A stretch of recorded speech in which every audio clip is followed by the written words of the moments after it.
Hari Om everyone. Let's contemplate on today's shloka, Sankhya Yoga 2.14.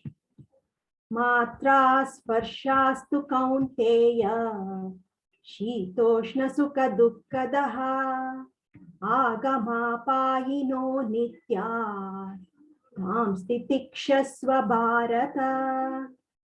O son of Kunti, the contact between the senses and the sense objects gives rise to fleeting perceptions of happiness and distress. These are non-permanent and come and go like the winter and summer seasons. O descendant of Bharata, one must learn to tolerate them without being disturbed. Mātrā-sparśhās, contact of the senses with the sense objects. Two, indeed, Kaunteya, Arjun, the son of Kunti, Shita, winter, Ushna, summer, Sukha, happiness, Dukkha, distress, the give, Agama, come, Apayinaha, go, Anityaha, non-permanent, Than, them, Titikshasva, tolerate, Bharata, descendant of the Bharat kingdom. So this is the shloka. Each of you can come up with what you understood based on the. Ma'am, can I? Yeah, please go ahead. What I understand is in one's life, there would be ups and downs. Okay. You hear things which are sad, you hear things which are anything with the sense organs. You see, you hear, you feel. But these are everyone has this ups and downs in life, happiness, sorrow, all these things. But then Lord Krishna says that this is how one these things are like not permanent. They just keep coming and going. Okay, just he has compared it to the seasons. So what I understand from this is that despite all this coming and going, happiness, sadness, you should not be disturbed by this. You should believe in the divine, believe in Krishna. So whatever happens in life, any ups and downs, it really does not matter, because you are one with the divine. That is what I understood. Excellent. Yeah. Who wants to go next? Yes, ma'am. Yeah. Hello. Yeah, I can hear you. Madam, what I understood from this is that it shows the dual nature of life as it goes, as she has told, the sorrows and happiness go hand in hand. It is the Sukha Dukkha Sammishra Jivita. So, and whatever all our senses, right, the special senses as we mentioned, with our sight, the taste, the smell, the hearing, all this, it is just a way to, what you can say, we will get to see all these feelings, but whatever it is, it is dual. Nothing is permanent. It keeps on changing. From this, we understood that Krishna is saying, Arjuna, you are son of Kunti and descendant of Bharata. So they all have their own leniency and this thing. So what I understood is that it is the duality of the life. Thank you. Very good. Anjuji, that was a good one. Yeah, who wants to go next?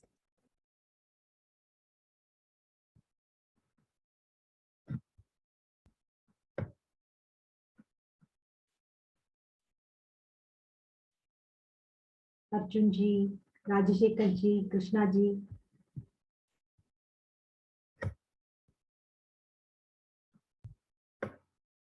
I'll start, ma'am. Yes, please. I believe so far we contemplated on the being, which consists of three things: soul, body, and mind. At a soul consciousness, everything is clear. I think if you're operating only through that, I think it's a clear cakewalk kind of thing. However, for us to complete or clear our karmic journeys or to meet certain purpose, we come in the form of a body along with the mind.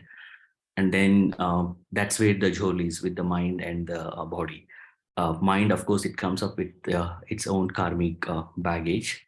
And however, once we get into the physical body, that's when we get in touch with all the senses. And each of them presents a pleasant and a pain moments. And again, they vary. What we call as a pleasant in one time could be a pain in the other time. I think, for example, taking a cold water in winter seems to be too cold. However, in summer, I think it's pleasant. Is there anything has changed? No, I think it's just water has remained same. However, I think these things kind of in a way get stored in a mind and then kind of becomes the belief or the core, and then we carry the whole thing. Through Bhagavad Gita and through the life learning. So I believe I was contemplating a lot, and then I was looking into, I think I can relate that to any video game we play. So in the beginning, it's easy. You don't have any complexity added to it. So I would relate that to a soul consciousness where everything is clear, it's easy, you pass through it. However, I think there are more complexities added in terms of bringing the mind, which carries a lot of belief systems and the baggages and the karma. And then on top of that, you are throwing the senses, which is very difficult to resist all of this, whether it is in terms of food or any life pleasures or any materialistic things. And on top of that, each one of us has given the free will. So with this, it becomes even more complex. So the beauty is, with all these things available to us, how you can rule or operate through the soul consciousness. Whereas I think in this life game, most of us get lost where we are ruled by the senses consciousness, where when we start reacting to the ups and downs, and then we get carried away with that. What Krishna is saying here is, I think these are not permanent, these are temporary. I think in the previous classes, Vijayji has mentioned many times, there is one thing which remains constant throughout this journey is the soul consciousness. All the other things, they are just evolving and they are not permanent. So all of other things which we experience through the senses consciousness, they come and then go. So if we learn to take them with a balanced state of mind or through the neutral state of mind, that's when we master it. And then that's when I think which will help us to remain in peace and happiness. So I believe that's what Krishna is saying to Arjuna here. Very nice, very nice. Yeah, Arjunji? Yeah. Actually, if you see from the childhood, when the child is born, the child gets a response or the whatever it needs when something touches its senses. Either it could be through the sense of feeling that in any way it feels cold, it shivers, or it wants milk, it cries. So whenever the child does, there's a response given in terms of the mother responding to the child to keep the child happy and to keep the child away from unhappy.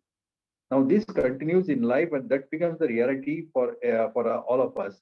And we feel that we get favorable response when there is when we want something of pleasure, and we get unfavorable response when we are having some kind of displeasure.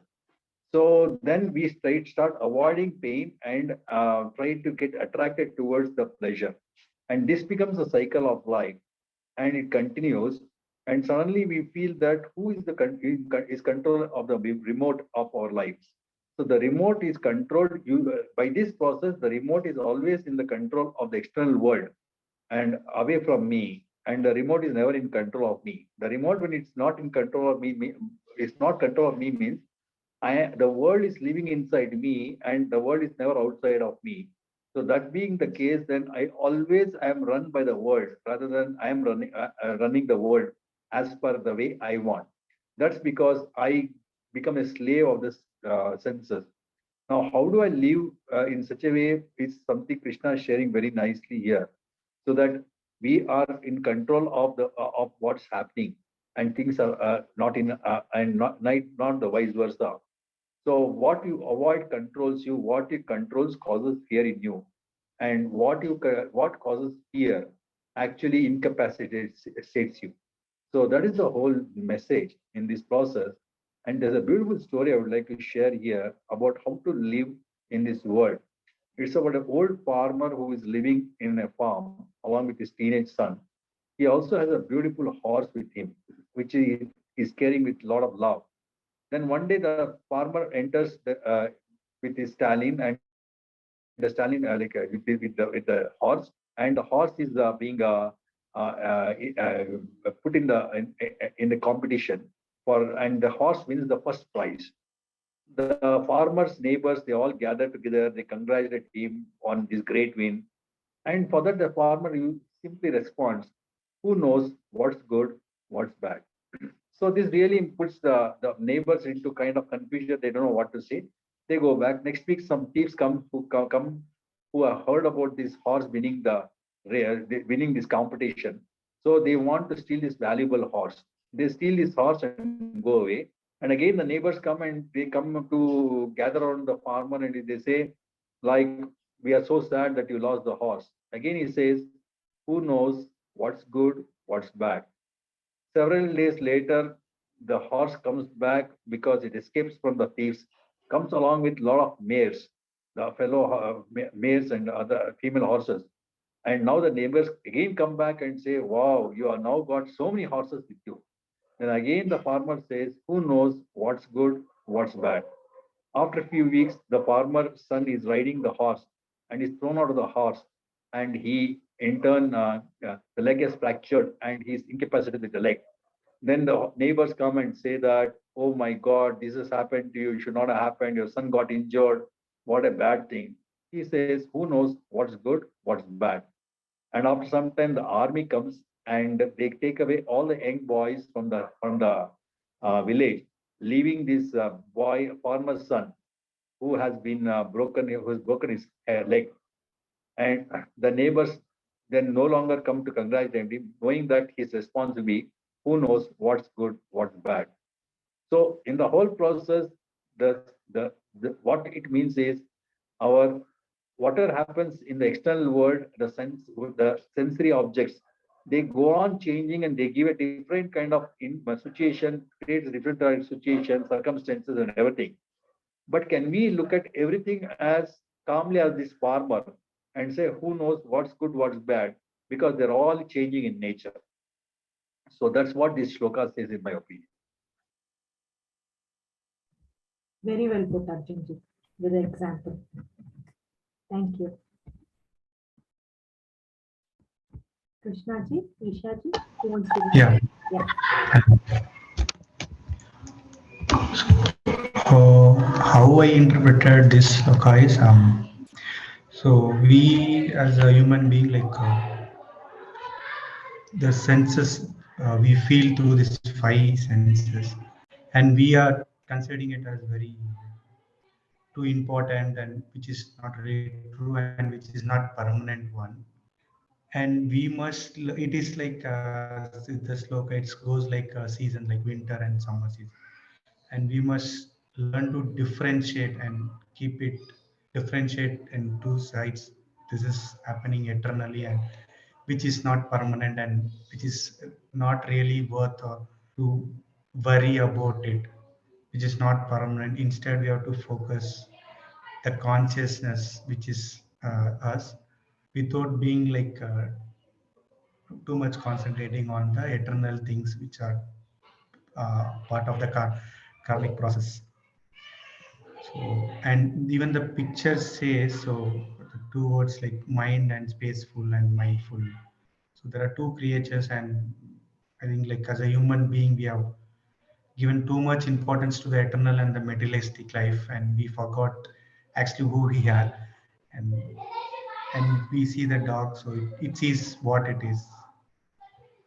So what the takeaway I get from this is focus on what who we are and focus on which is unchangeable and which is permanent, which is the consciousness.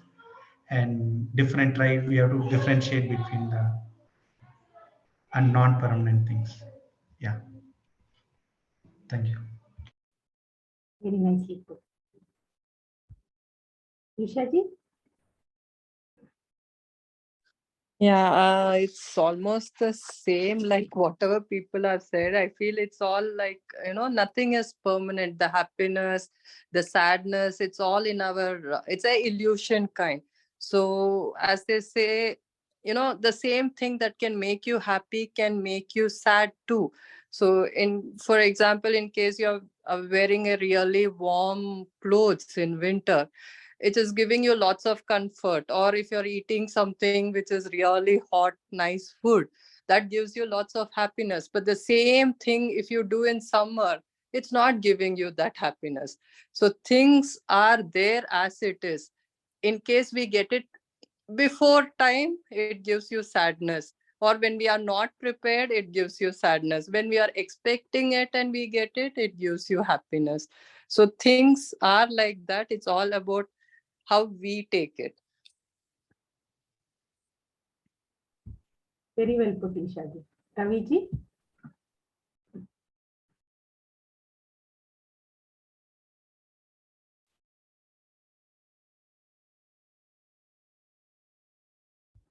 Kaviji, are you there? I don't think we, I mean, I'll let it pass. I'm sorry. Okay. Madam, shall I? Sure, please go ahead. Like all my colleagues, what they have discussed so far, I'm also getting a lot of understanding from the picture, what you have shared. The visual connect is better for me. The sense of sight, that is ruling. That physical form manifested through the sight. The God has given us the unique Atman in us. When we all look at Krishnam Vande Jagadguru, we are looking at the senses as a prominent in the external world. The internal world, the Atma or Atmam takes care of all the aspects of this Panchendriya. If you look at it, we can visualize all these Indriya internally and externally. All these Indriyas are being dominant by this picture itself is the sight. The insight, we call it, internally or externally, both are ruled by this sight. And when we say Panchendriyam, we are looking at these Maya, aspects of Maya. All these Indriyams are connected with Maya. It deviates us into so many factors. So it is, in short, it is very difficult to come to a term or control of these aspects. We are all normal human beings in the world of Maya. But it's very clearly it is said by Lord himself that to have a better life, we have to have a control over it. And instead of externalities, many a times we have to go internally and see what is our priority. Like many of the colleagues were telling that these things might not give us, but many of us throughout our life is totally dependent on these senses. And that is for a layman like me, it is very difficult. This senses is ruling our life than the internal, which the Lord is already shared the nectar or the most important essence of life. That's all. Thank you. He's directing us towards the internal self. Yeah. Very well put, Ajay. Atmaji?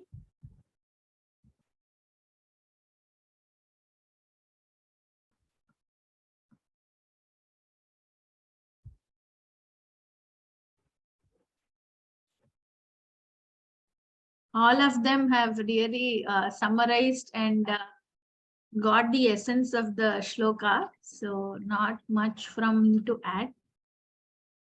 Yeah, like I also concur with Ajay ji in feeling that the control of the senses is what takes us internal into our inner self. And that is where we should be connected with. Because the source of our being, the source of our strength, the courage, or whatever we need to excel in this life, or to even do our best in anything that we take up, I think it's coming from within. And to connect to that source is very important. And to be able to connect to that source, the sense and the sense objects are the only ones which are directing us always to the external things, whether it is money, or in search of good health, or in search of a certain kind of body image that we have to acquire that, and certain materialistic things that we associate our happiness with. I think all this is related to the sense organs, and they always drive us towards the outside world. Whereas what we need to connect is with the core, which is the inside. So I think in this shloka, what is the essence is that all these things which are given to us by the sense organs or the sense object, what we perceive through them is always temporary.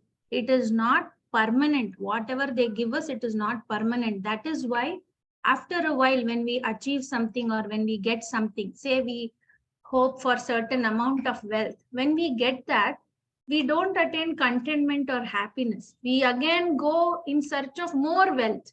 Or maybe if the quest for wealth is over, then we want one house. Then if one house is not enough, then we get another house. It's like a loop which keeps on directing us to more and more external materialistic things. So these are all temporary. It is not giving us permanent happiness. And if we need permanent happiness, then we need to go within ourselves.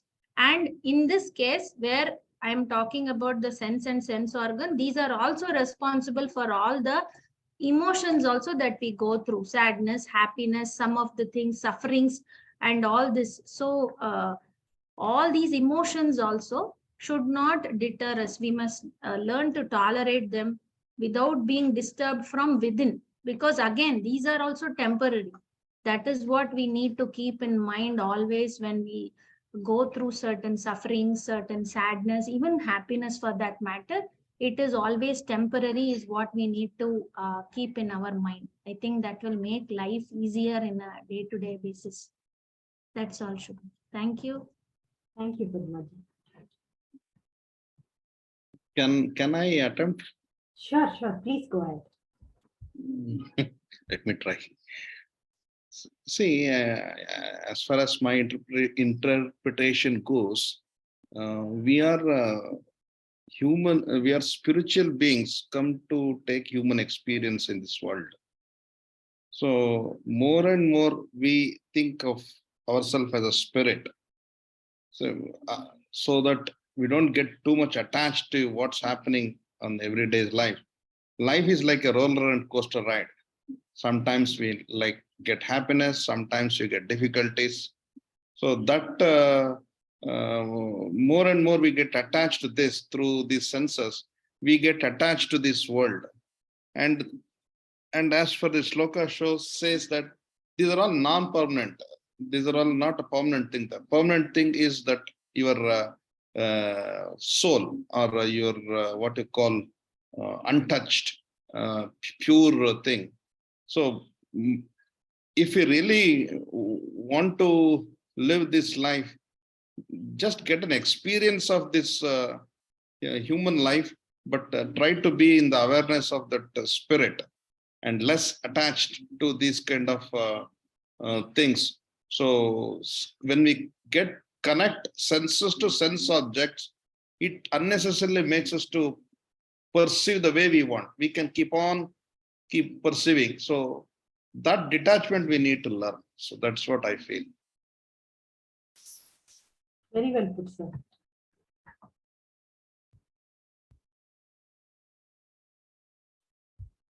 I think everyone has put their understanding very well. Sir, can you please add? Sure, Shubhaji. Is there something that you also wanted to share? Yeah, Yeah. as everybody has put very beautifully, The only thing which I would like to add is Krishna is talking about tolerance here. What is it that we have to tolerate? What is he saying about tolerance here? He's saying, even in our life, we tolerate so many things. So is he saying we tolerate everything, anything and everything? No, he's talking about tolerate. You don't have to tolerate the offenses of your family members, but you have to tolerate separation from them, is what he's telling us here. So we can tolerate to some extent, but not to the extent that it totally it's towards adharma. So that is one thing I wanted to add, sir. Please. All right. So let's look at Bhagavad Gita from the standpoint of a science. So we all go to school and we all learn science. And what is it we learned in science? We learned about things. For example, when a ball goes up, it comes down. Why does it happen? How does it happen? We learned that. Or, we learned about what happens when you mix sugar and say another chemical, right? So like that, we learned various aspects of our world. That is what we called as education.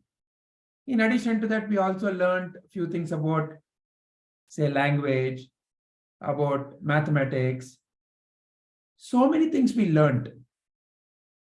And we also know through all that learning, we got somewhere, isn't it? Through that learning, we were applauded sometimes. Oh, you are a very brilliant student.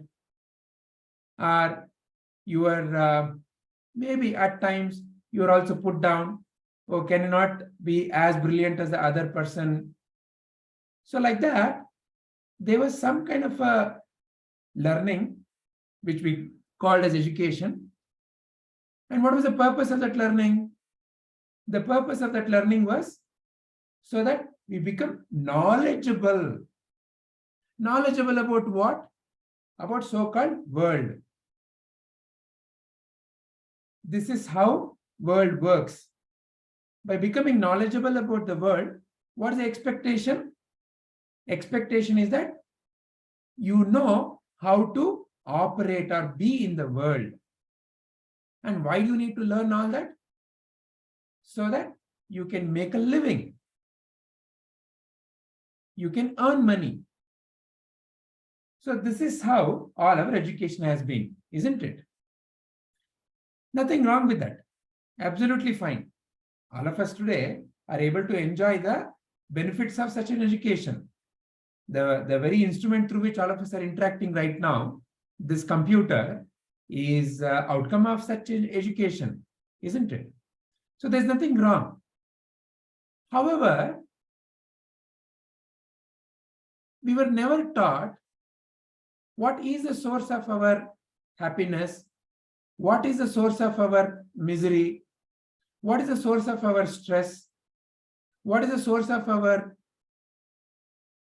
anger. So like that, there are so many things that happen which we don't necessarily learn systematically.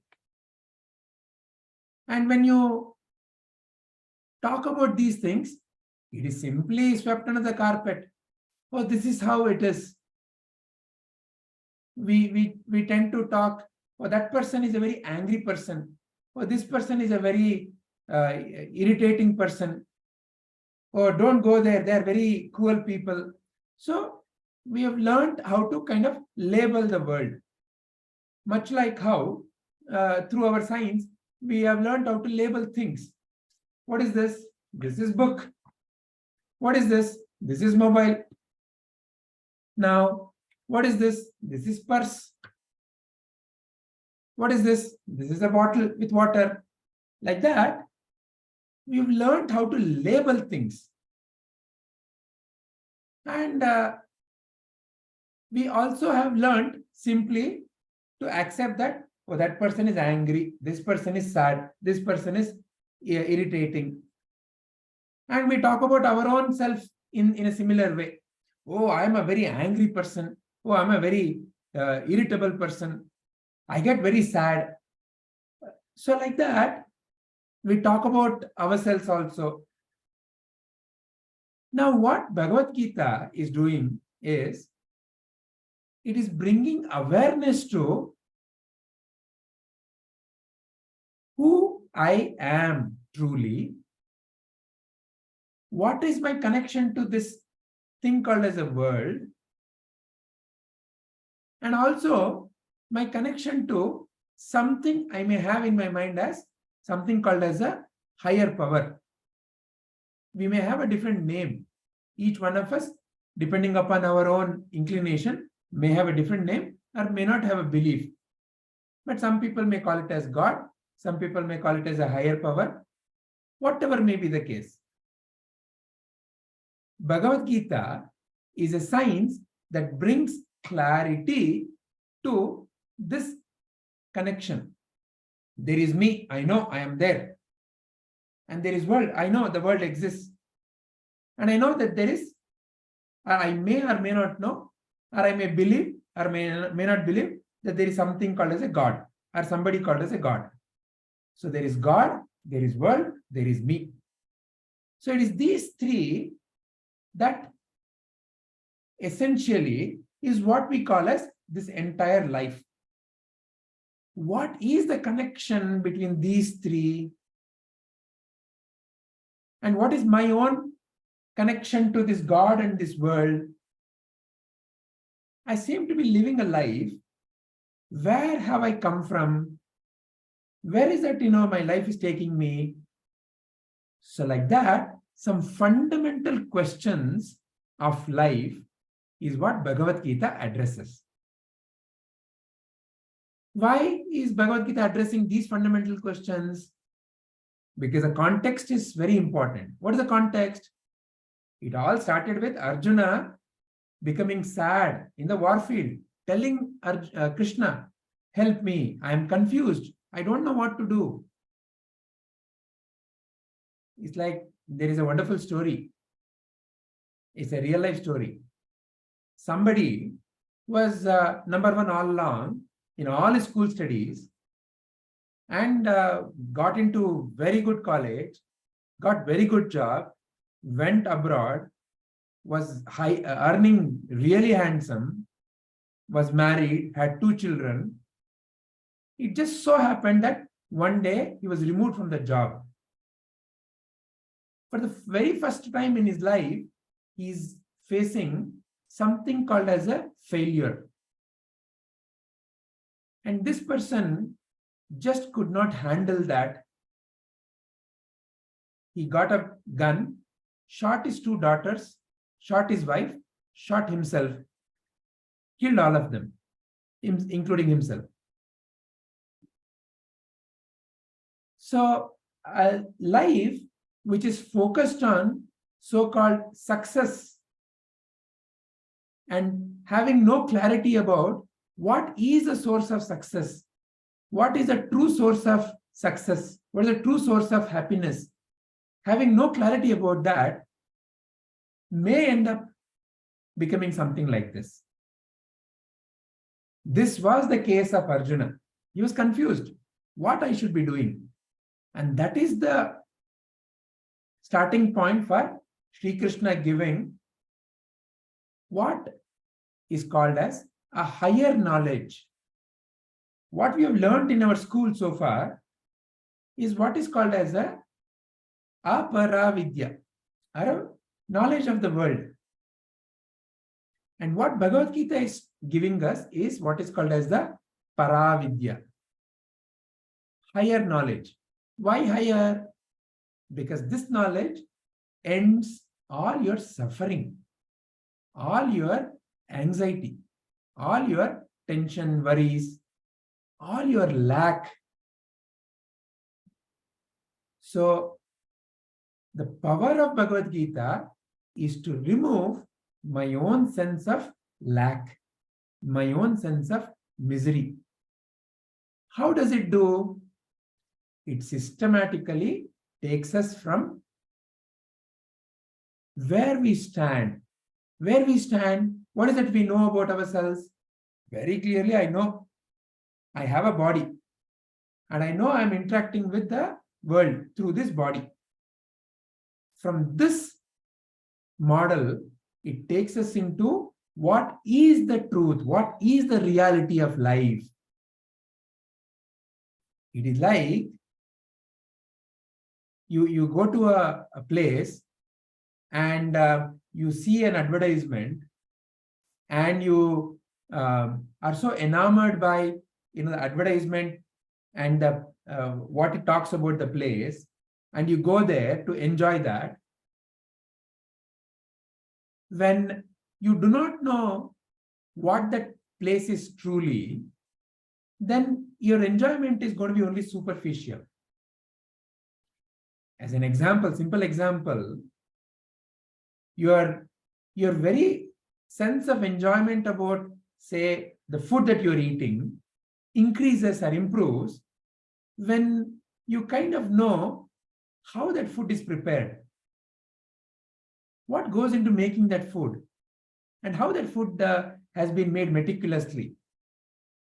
Instead of simply that food being given to you and you simply ogling and you going, when you know what it is, your understanding of that increases, and through that understanding you feel a lot more involved in that, isn't it? Just like that, we all have come into this life. We all are living our life. We all know that we have a body. We all know that we have a mind, but seldom we examine how they work. It is like even for driving a car, even for an instrument like a car, you have to go through learning license. You have to get trained under somebody and you have to pass an exam. Then only you are eligible to drive in the road. Otherwise, what may happen? You may end up having accidents. But how much do we know about our own selves, about our own body, about our own mind, and how do they work? Without an understanding of that, we end up creating lots of accidents. It's like there is one wonderful story. A little child came running from the school, and the teacher had given a math problem to solve, and the teacher had told, learn it from your parents.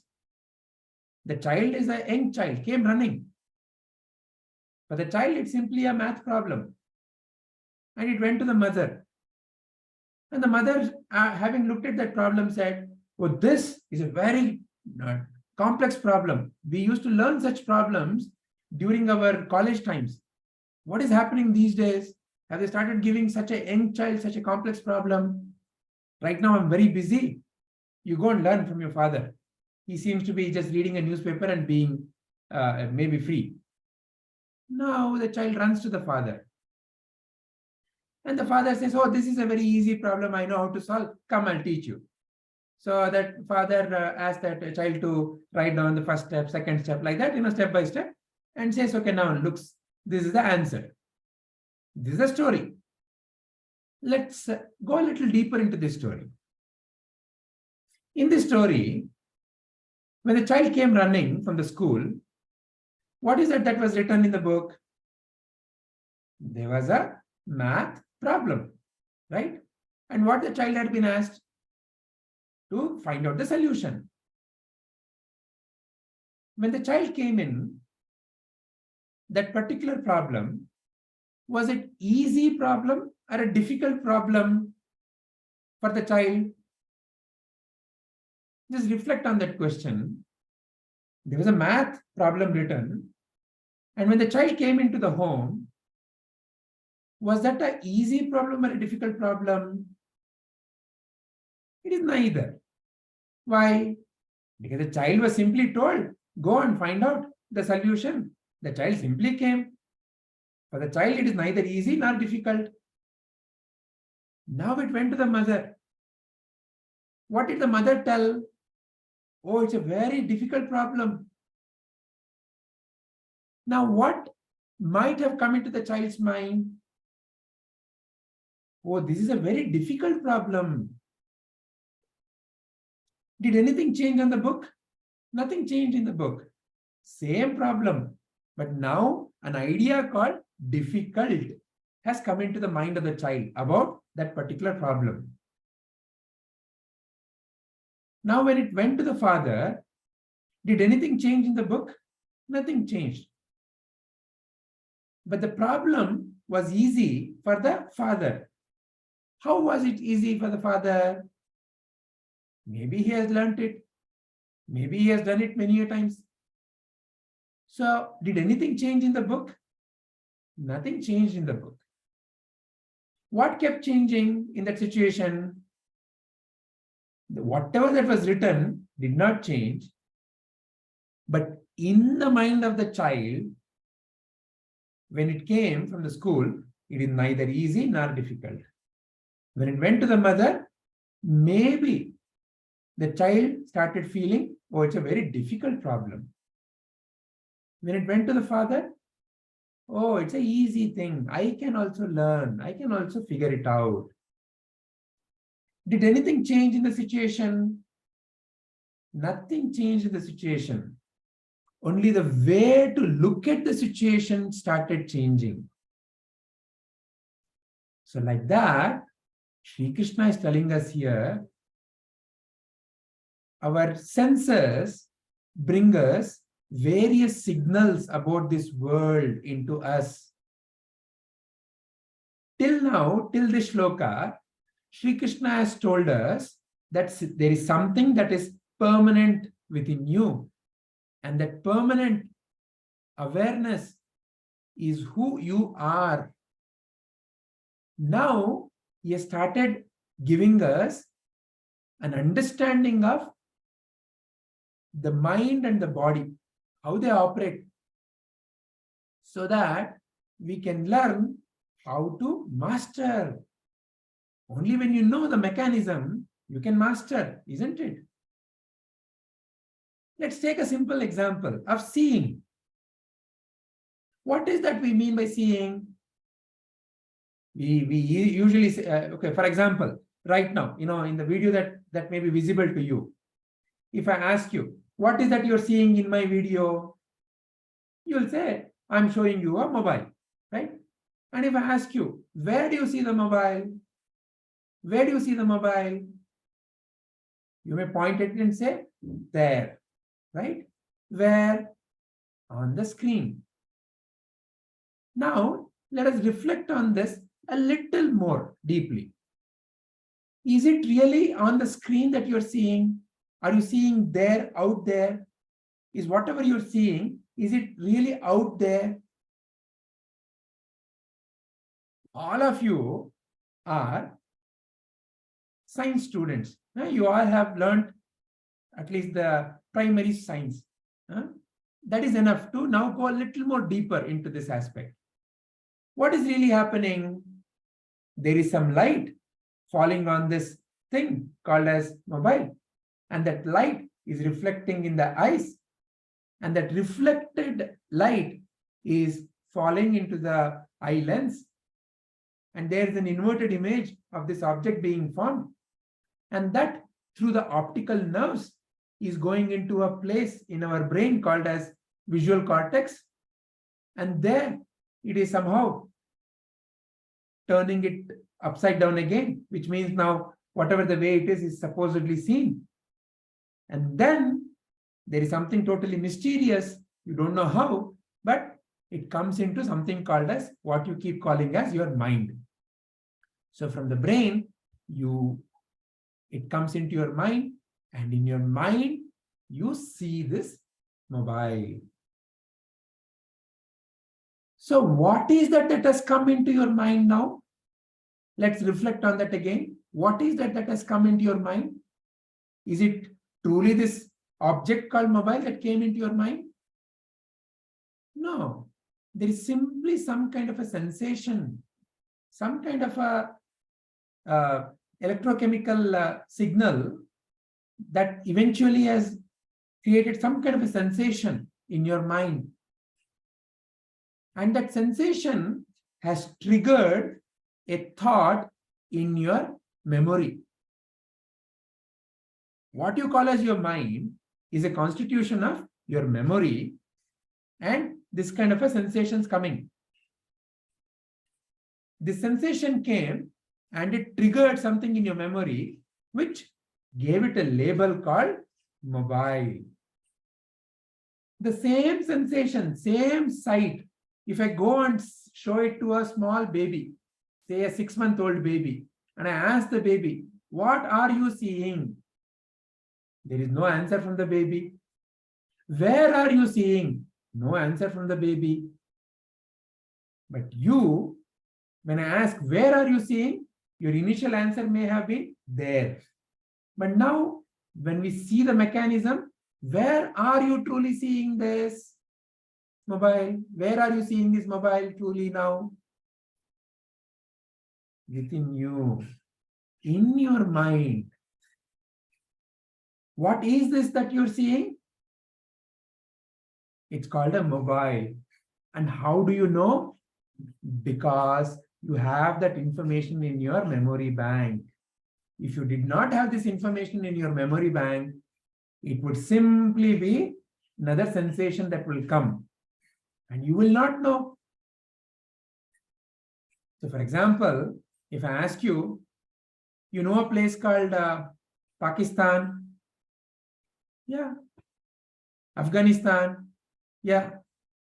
Have you been to Rambutan? Has anyone here been to Rambutan? You know, place called Rambutan? Some of you may be wondering, what is this Rambutan? I've never heard this place. Actually, it's not even a place. It's a fruit. Some of you may have heard this. So the moment I use the word Rambutan, an image of the fruit may have come into your mind.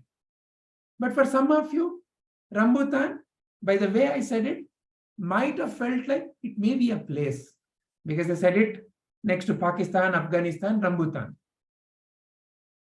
So like this, now today, when I say, hey, Rambutan is actually a fruit, it's a lychee-like fruit. It has a kind of a red outer skin and inside like a lychee-like a soft layer.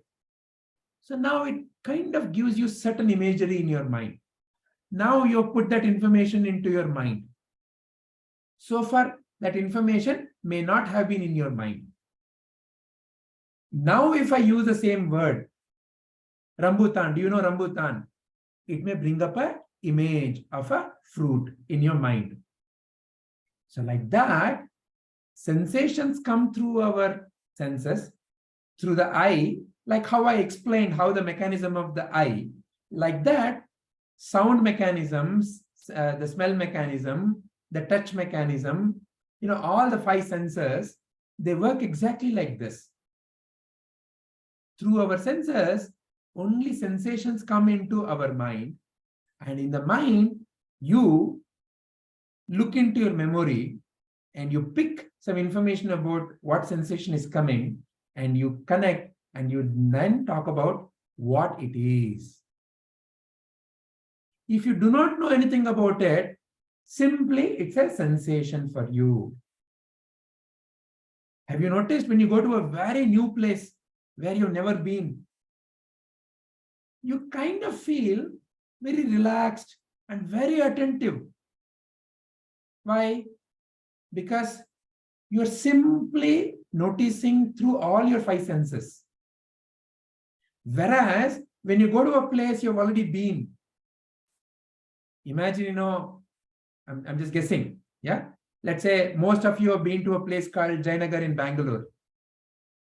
Then if I ask, okay, let's go to Jayanagar, you may say, yo, I've already been there. What is there to see? It's some buildings, I already know that place.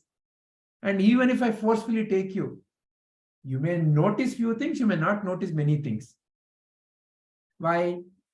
In your mind, you've already been there, done that. How many times? It's so boring. It's already there. I've been to that place so many times, isn't it? Whereas a new place, fresh experience. All the senses, whatever is coming, You're simply like a small baby. Notice a small baby? A small baby, who's just taken to a new place. He's very curious. He's so curiously looking at everything, touching everything, smelling everything. Has no worry. He's simply absorbed in the senses, in whatever the signals that are coming. Whereas your and my mind, depending upon what it is, may end up thinking about, I already know this. So Sri Krishna is telling us the mechanism of how this whole thing is working. Through our senses, these sensations come. And in our mind, we start labeling. We start then creating a story. Imagine, through our senses, image comes and our mind gives the answer, hey, the person who's coming is your boss. So the moment that answer comes, then suddenly in your mind, various stories come up. Oh, the boss yesterday came and gave me some deadline, some work, and I had to supposed to finish it. I have not yet finished. Now, what is that I need to tell? Now that boss who's coming may be simply walking past you, but your mind already gets into, oh, the boss is coming. What shall I tell?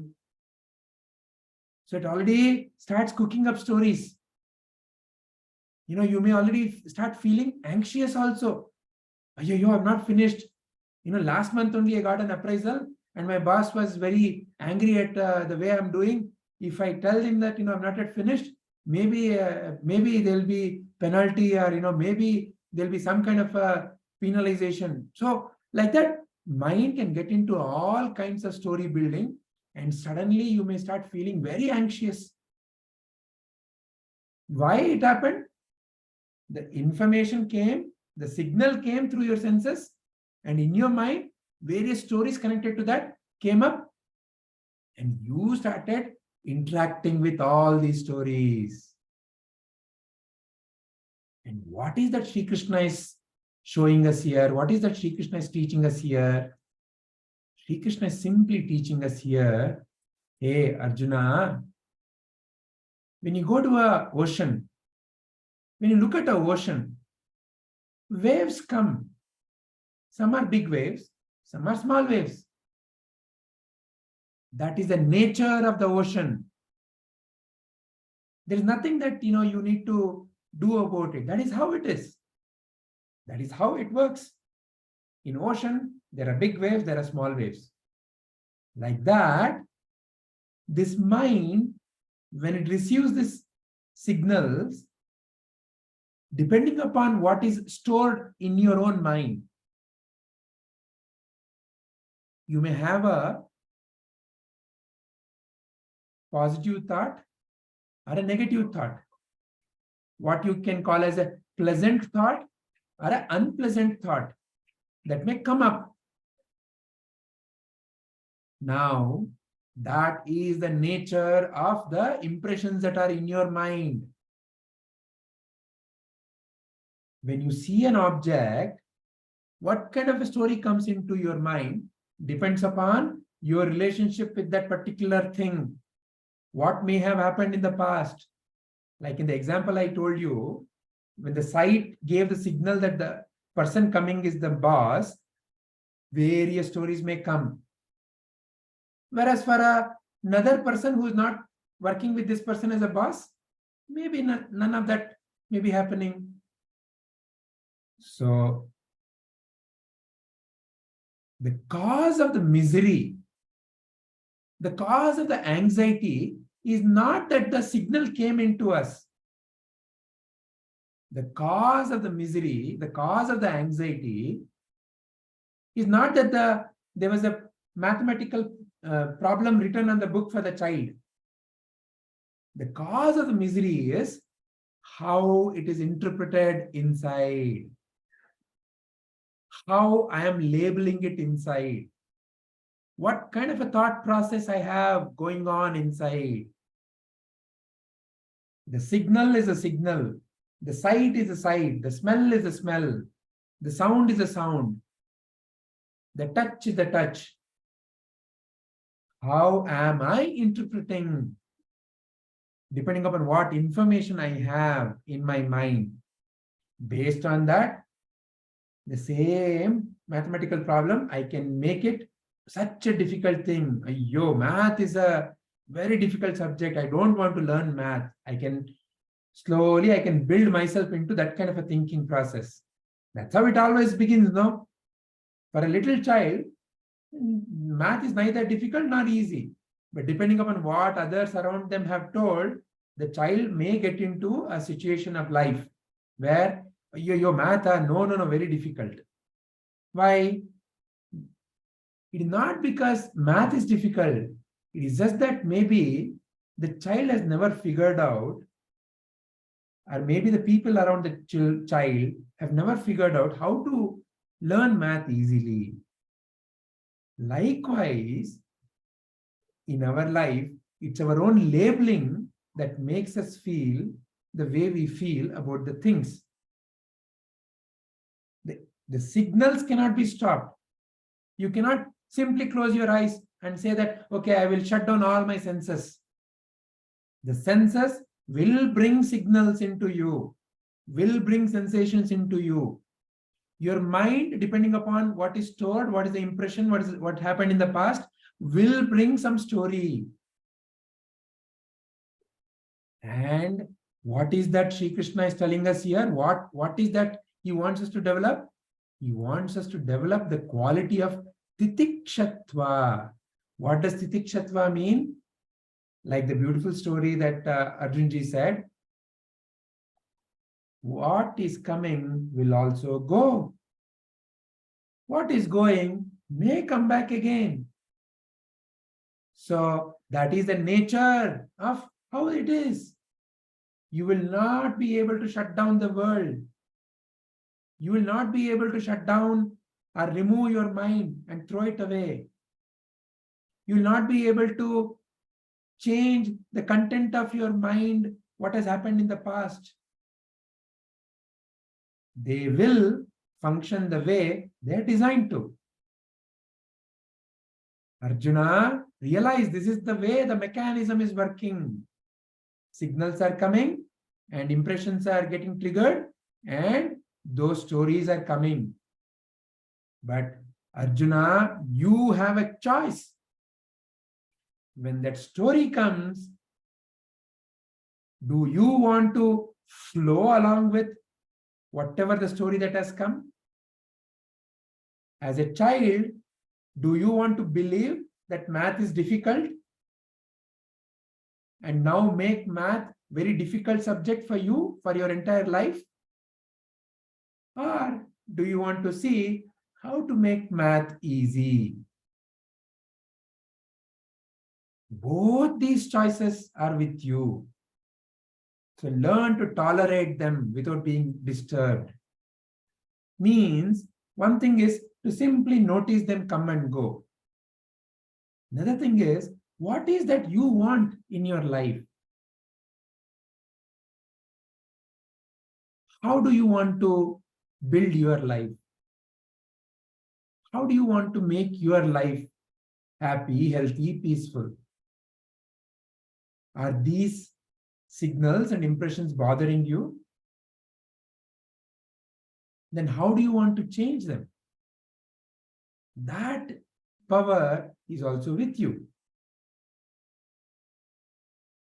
They are non-permanent. They will come and go. But what is the cause of our misery? We get involved with them. And we start interacting with them. So one is, by kind of detaching, you can notice it come and go. That is the first thing that he's teaching. Second thing is, now that gives you the power. What you are detached from, you have the ability to notice. Like how a very good mechanic simply notices the machine that he's working with and figures out where the problem is and can solve the problem. If you take a car to a mechanic and you say it's making some sound, unlike you and me, who may not necessarily know about the car, a car mechanic simply observes various things and says, oh, the carburetor, there may be some dust in the carburetor, and he simply removes it. And you say, oh, wow, nice. So the mechanic was not disturbed because he understood the mechanism. Whereas you and I can become disturbed. Why? Because we may not have understood the mechanism. So Sri Krishna is prompting us now to go deeper into understanding.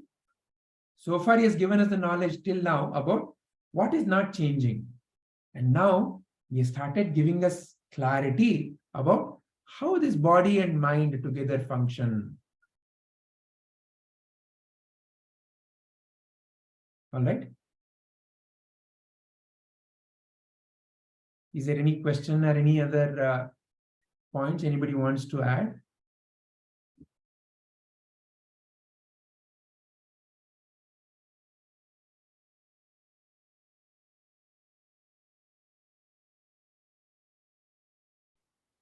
So if there are no questions or no other points, Shubhaji, we can take the next step.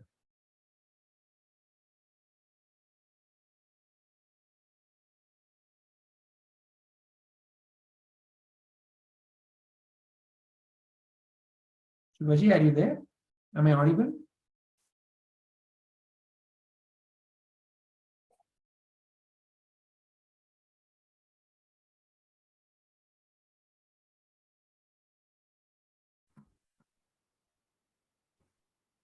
Sir, Preeti ji had a question.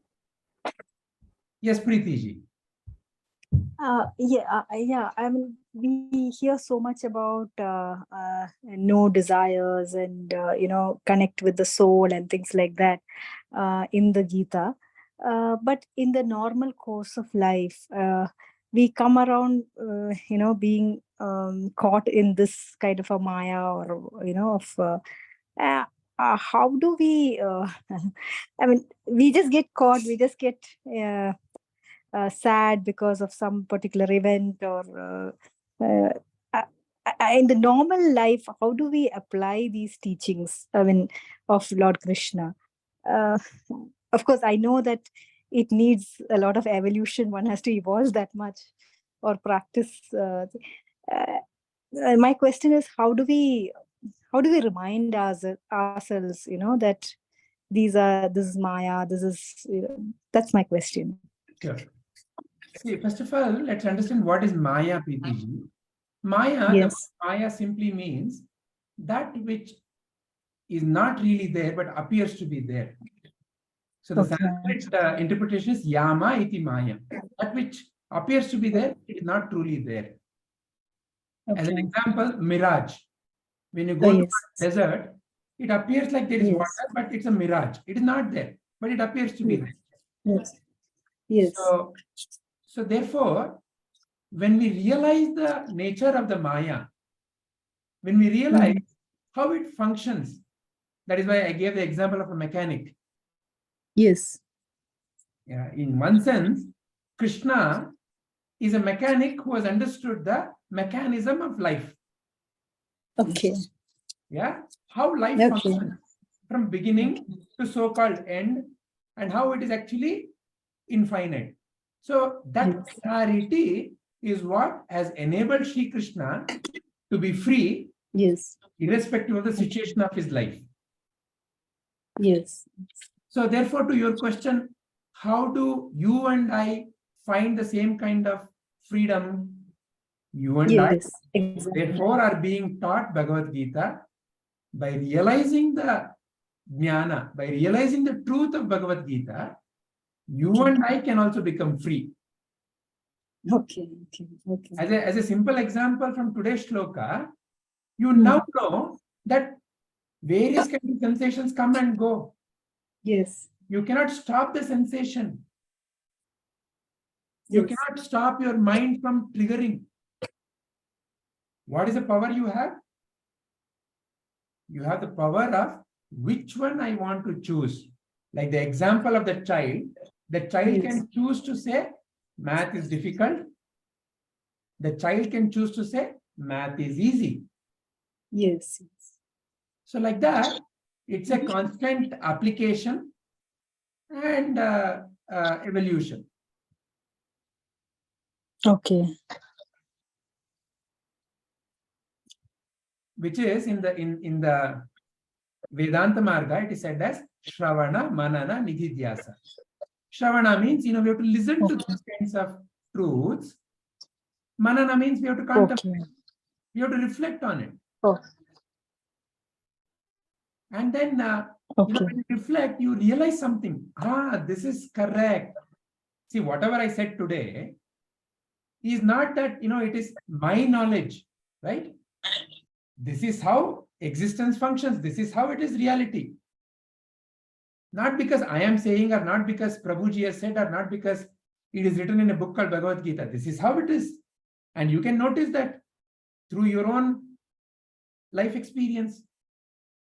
So which means that you and I are discussing about something called as a truth of life. So by realizing this truth of life, then we can use this. And it is in the usage, as you become more and more, you start applying, the more and more you become, this is how it works. Then it is not that Sri Krishna was called as a master day one, right? So he also had to go through his life's gyrations. And Arjuna, he knew Sri Krishna for so long. Only today in the Mahabharata war, during that Mahabharata war, apparently Arjuna was somewhere around 65 plus, and Sri Krishna was also around 70 plus. So they've already lived those many years. So which means that Arjuna has seen Sri Krishna go through various kinds of ups and downs in life, in situations. But somewhere he has also seen Sri Krishna to be stable, to be peaceful, never has got upset. So that quality is what has attracted Arjuna to ask this question. So how to develop that quality? You and I have the same power of Krishna. You and I can develop the same wisdom of Krishna. How? By applying.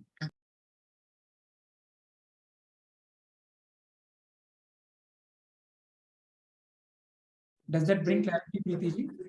Yes. Probably many more sessions of Gita, that would help, because I am just a newbie to this. So that's the thing. Certainly. Yes. Okay, sir. Thank you. Shivaji, then shall we take to ending prayer? The next shloka, we will just recite it. We'll recite and then go to the ending. Yeah, we'll just recite it.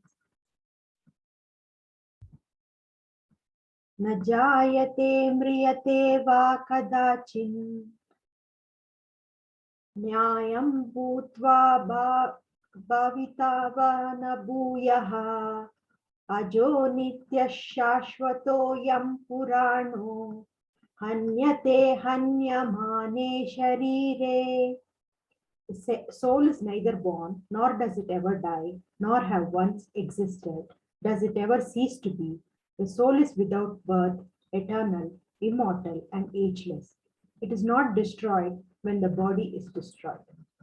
We'll contemplate on this next week.